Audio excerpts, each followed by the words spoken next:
Welcome to the Slop Farm. Enjoy the video. In this video, I will explain how to change the coolant in your Subaru Forester. First, always make sure your engine is completely cool to avoid any burns.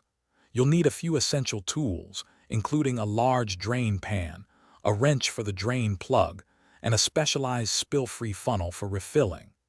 Have approximately 2 gallons of Subaru-approved coolant ready, ideally a premixed 50-50 solution. It's also a good idea to have a new thermostat and Subaru coolant conditioner on hand.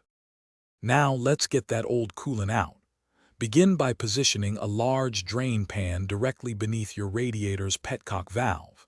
Next, carefully remove the radiator cap. This helps the coolant drain much faster. Once the cap is off, open the petcock valve and allow all the old coolant to flow into your drain pan. After the coolant has completely drained, securely close the petcock valve. With the old coolant drained, it's time to flush the system. Fill your radiator with distilled water and securely replace the cap. Start the engine and turn your heater to its maximum setting. Let the engine run until it reaches normal operating temperature. Once warm, shut off the engine and drain the distilled water. Repeat this flushing process 2 or 3 times until the water coming out is completely clear, ensuring all old coolant is removed. Finally, let's refill and bleed the air. Jack up the front of your Forester to make the radiator the highest point. Attach a spill-free funnel and slowly pour in your new Subaru-approved coolant.